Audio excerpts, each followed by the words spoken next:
Thank you very much for joining me, viewers and subscribers.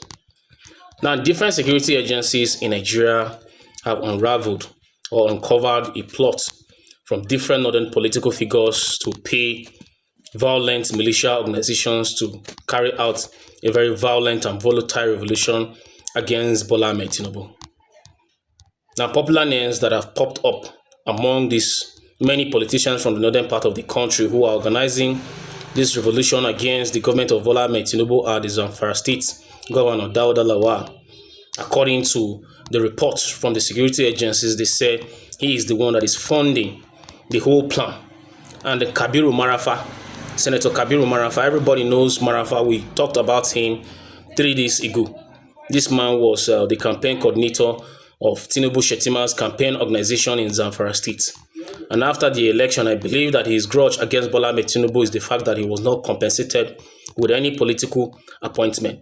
And he has not hidden his anger or frustration against Bola Ahmed Tinubu. On different occasions, he has come out to publicly condemn the government of Bola Ahmed Tinubu. The most recent one is that he supported Donald Trump's military operations in Nigeria against terrorists. So I believe that nobody will be surprised that his name is popping up against among the people that are planning any revolution against Bola Ahmed Tinubu. I'm going to bring you the details to this news shortly. But before I bring you these details, I want you to watch this video.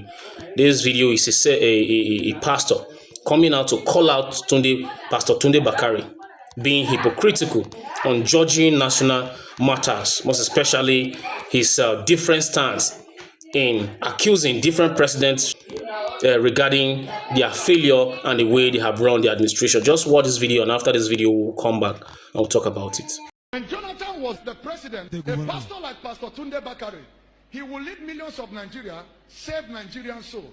I'm surprised when Nigeria's soul need to be saved now, Tunde Bakare have not stood up to say save Nigeria's soul. Why? Because of whatever they are benefiting from the government, they cannot be able to speak. Shame unto Pastor Tunde Bakare. Yes! Shame unto him. Yes! Shame unto him. Why? This is Christian fighting against Christian. What is the offense of Jonathan that this government have not done? Listen, Pastor Tunde Bakare with some other radicals, they will close Ojota. They said save Nigeria. Nigeria needs to be saved now than ever. Yes, sir. Amen. I'm not afraid of anybody. Not at all. I'm not. Listen. If we need to die for this gospel, I am ready to die. Hey! Are you hearing what I'm saying? So that is the highest thing you can use to threaten a man. We have come to the level. If we die, it's profit. If we live, we'll continue to prosper the gospel. I will build my church, and the gates of hell shall not prevail. Yes, sir. Take your seat. You watched the video, right? Now the young pastor came out very heavy against Pastor Tunde Bakare. Now everybody will be aware of the role Tunde Bakare played when it was Goodluck Ebele Jonathan that was running the activities, the affairs of this country. These people organized protests against Goodluck Ebele Jonathan. These people constituted different organizations to confront Goodluck Ebele Jonathan, when the problems we had then under the watch of the former president was just like a drop in an ocean compared to what we are facing today. But Tunde Bakare, people like Tunde Bakare came out and fought severely against Goodluck Ebele Jonathan, building different organizations like Save Nigeria. But today that we have the real problem confronting Nigerians, people like Tunde Bakare have gone quiet, have become mum. Their strong voices have gone to oblivion. But this is the man that claims he's a man of God and that assumes different positions when you talk about different presidents in Nigeria. Now, Tunde Bakare talked against Bola Ahmed Tinubu publicly once, if I can remember, the one I can remember once. Then immediately after, he spoke the truth regarding Bola Ahmed Tinubu's government. Immediately after that, Bola Ahmed Tinubu invited him to Aso Rock. And immediately the meeting he had with Bola Ahmed Tinubu, that was when his tune now changed completely. Today he's quiet. So this, when people like this, different men of God and politicians in Nigeria are the same, when they come out to criticize any administration, they are looking for attention of the president. Immediately when the president gives them that attention, puts offers on the table and money changes hands, that is when they go back immediately and hide in their shares. But they don't do that. They don't call out the president because the president is doing bad. They call out and say the reality, say the truth to the experience of Nigerians, just because they want to have the attention of the president. Not because they want the president to change. Not because they want the president to do good, to improve in his governance. But they are just looking at that medium as an avenue to have the attention of the president. And immediately they have that attention, their voices go down, their voices die down. Even if they are burning every house in the country, they don't care because they have gotten what they wanted to get. They use Nigerians and their harsh experiences as a bait to get the attention of the president. These are the tactics that different politicians have been using, like Bola, Reno, Mokri. But today, where are they? They have gotten the attention of the president and they have become mum. The same thing that men of God are doing. Tunde Bakare used that. He got the attention of the president, met the president.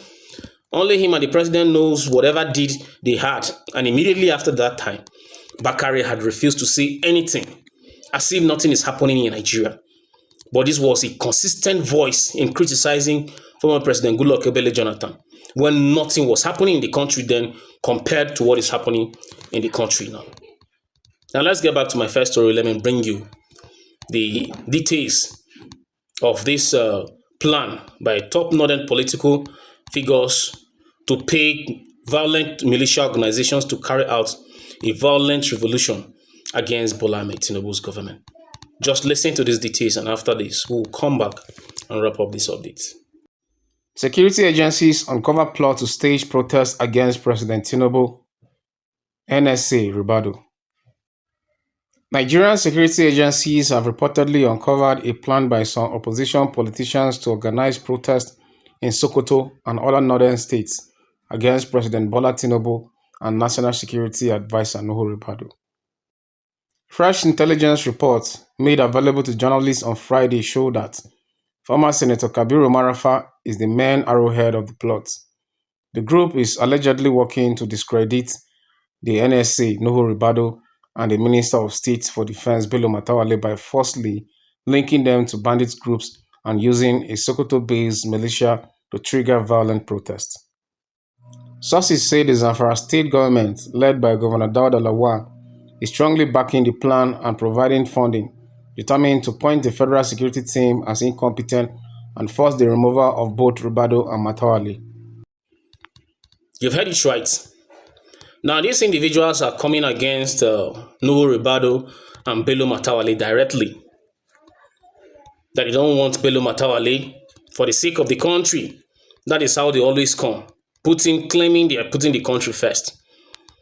That Bello Matawalle is directly linked, and Nuhu Ribadu, these two individuals are directly linked to terrorist groups. And they are financing these terrorists.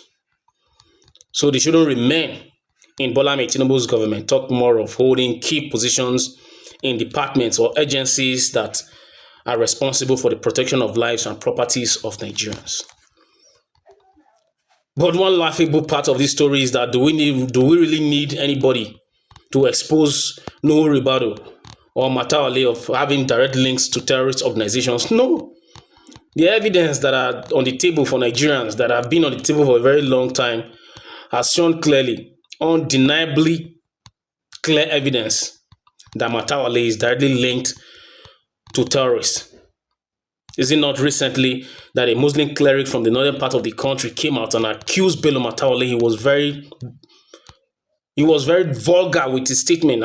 In vulgarity, is just saying the plain truth, calling names against Bello Matawalle. And we've seen videos where terrorists themselves came out, praised Bello Matawalle. The Zamfara state governor himself brought out receipts showing how Bello Matawalle bought vehicles and ammunition for terrorists. So do we need anybody to tell us that? How about Nuhu Ribadu, when the Chadian president came and called him out for sponsoring foreign terrorist organizations is terrorizing Niger State, Kwara State, and Kebbi State. So we don't need anybody to tell us that. And recently there have been a protest, though Nigerians have not stormed the streets. Nigerians are saying Bola Ahmed Tinubu cannot continue to keep Bello Matawalle as the junior minister for defense because the ministry cannot be half good and half bad. You have brought somebody like Christopher Musa, yes, the whole nation is applauding. Then why do you keep a bad egg that will ruin his efforts like Bello Matawalle, somebody that the president knows that he's having a direct link to terrorist organization? So I believe that this news is just a calculated news from Bello Matawalle or his camp or his followers and Nuhu Ribadu to make it look as if the protests that Nigerians are now organizing online and every other platform, apart from storming the streets, telling the president that these two individuals are supposed to be removed. They are making the whole thing look as if it is not Nigerians that are coming up with this protest, that some people are sponsoring this protest because they hate them and they hate Bola Ahmed Tinubu. It's very far from that. Everybody knows the history of Bello Matawalle. Everybody knows what he can do. Everybody is aware of what he had done before. So they shouldn't just bring this as a ploy to make it look as if some people are now, some political elites in the northern part of the country are now responsible for this protest that Nigerians are already carrying out, calling for Bello Matawalle's removal and Nuhu Ribadu. That is just my explanation. That this thing might be a story that has been cooked from the camps of these two individuals, making it look as if some political elites from the northern part of the country are the ones sponsoring or igniting Nigerians to protest for their removal. Let's drop it here for now. Thank you very much for watching my videos. Always remember to subscribe to my channel if you haven't. Please turn on the notification bell so that you'll be the first person to be notified whenever I have another update. Write your comments in the comment section so I can hear your thoughts and opinions about my videos, and always remember to give me a thumbs up for my videos. Thank you very much. We'll meet very soon.